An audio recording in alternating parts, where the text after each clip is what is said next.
Have you heard about what happened in the real estate industry in 2024 and how it will affect everyone that wants to buy or sell a home?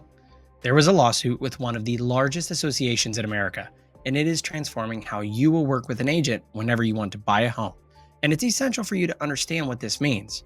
Whether you're living in Des Moines or considering moving to Des Moines, these changes will determine how you buy your next home.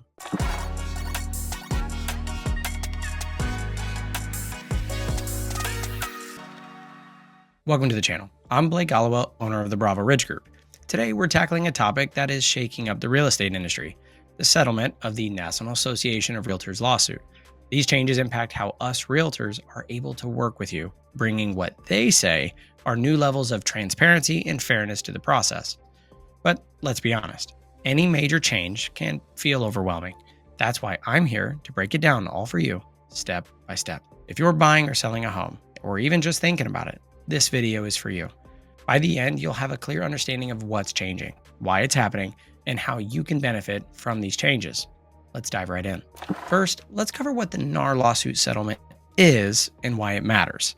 The National Association of Realtors, or NAR, recently settled a lawsuit that focused on outdated practices in the real estate industry, particularly around how us realtors are compensated and how we work with clients. This case shined a light on areas where more transparency was needed, essentially when it comes to fees and contracts. But they also mean that we realtors have to work differently moving forward, and it's important to understand how this affects you.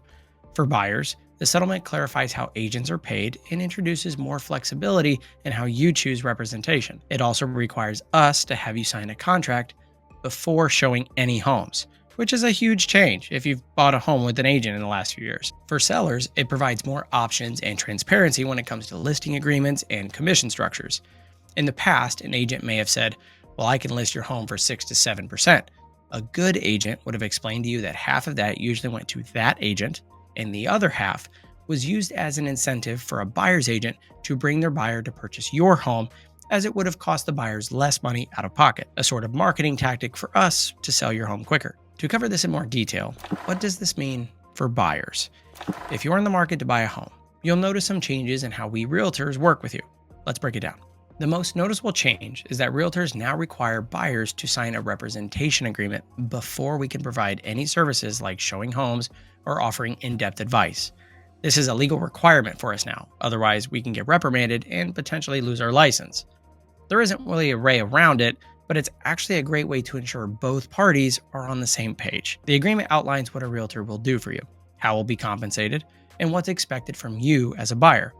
Essentially, it's a professional commitment that ensures your needs are prioritized. In the past, buyers often worked with agents informally, which sometimes led to confusion or misunderstandings. For example, you might not have realized how your agent was being paid or what services we were obligated to provide. With this new process, everything is spelled out from the beginning. Another key change is that buyers may have more options or responsibilities when it comes to compensating their agent. In the past, the seller covered the buyer's agent commission, but the settlement encourages more transparency and flexibility in this area. This might mean that as a buyer, you'll have the option to directly compensate your agent, or you'll negotiate how those fees are handled during the purchase process. For example, imagine you're buying a home in Des Moines.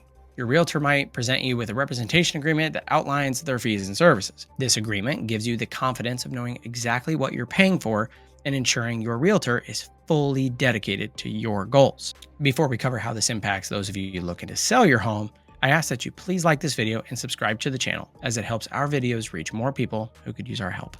Now, let's get back to the video. Now, what does this mean for sellers? Sellers, you're not off the hook. These changes impact you too. One of the biggest updates is the emphasis on transparency in the listing agreements. When you list your home for sale, you receive a detailed breakdown of the commission structure, including how much goes to the buyer's agent, if there is any. This ensures you know exactly where your money is going. Sellers also have more flexibility in negotiating commission terms. For instance, you might opt for a flat fee instead of a percentage-based commission, or you could explore tiered commission rates based on the final sale price. These options give you more control over your costs and allow you to tailor your agreement to your unique situation. Let's take a real-world example. Suppose you're selling a home in Johnston, Iowa, just northwest of Des Moines here. Your realtor might suggest a commission structure that incentivizes a quicker sale at a lower price, or takes longer to sell, but for a higher price. By understanding your options and negotiating terms up front, you can ensure you're getting the best value for your money. The main thing you want to look at here is your net proceed sheet your realtor should give you. Sometimes selling quicker for a lower price allows you to put more money in your pocket by not making as many mortgage payments, property taxes, or insurance payments, amongst other things. I can cover this in more detail if you ever want to reach out. Now, to cover the most annoying part, why are we realtors asking for signed agreements sooner? Well, first and foremost, it's about professionalism and protection for both parties.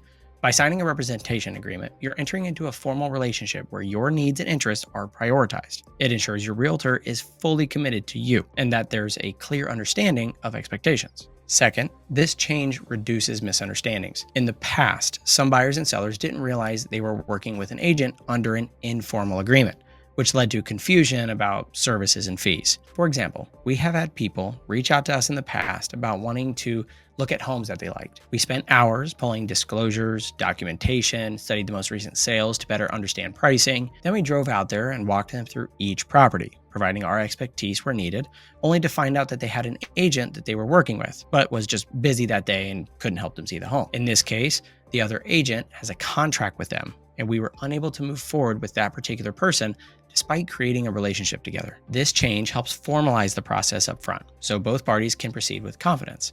These agreements allow us realtors to dedicate our time and resources to clients who are serious about buying or selling a home. Real estate is a time-intensive industry, and this new approach ensures that we can focus on delivering the best possible service to each of you. So how do these changes benefit buyers and sellers? While these adjustments might feel like extra steps, they ultimately create a better experience for everyone involved. Buyers gain clarity and confidence in their agent's representation, while sellers enjoy greater transparency and control over their costs. For example, as a buyer, you'll know exactly what services your realtor will provide and how will be paid. This eliminates any surprises during the transaction. As a seller, you'll have a clear understanding of the commission structure and can negotiate terms that work better for you. So knowing this, what should you do next? Well, first, educate yourself. Take the time to understand the new requirements and ask questions about any agreements you're signing. Knowledge is power, and being informed will help you make better decisions. Second, even if it's not me, work with a trusted realtor who understands the local market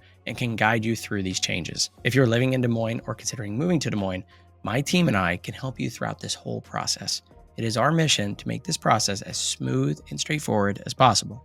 One tip I want to leave you with: plan your budget. Whether you're a buyer or a seller, understanding the financial implications of these changes is important. Discuss your options with your realtor and make a plan that aligns with your goals. Change can be intimidating, but these new guidelines are designed to create a more transparent and equitable real estate process for everyone. By understanding these changes and working with your realtor, you can navigate this new landscape confidently. Don't forget to like, subscribe, and feel free to reach out to me directly. I'd be happy to help in any way I can. Thank you for watching, and I'll see you in the next video.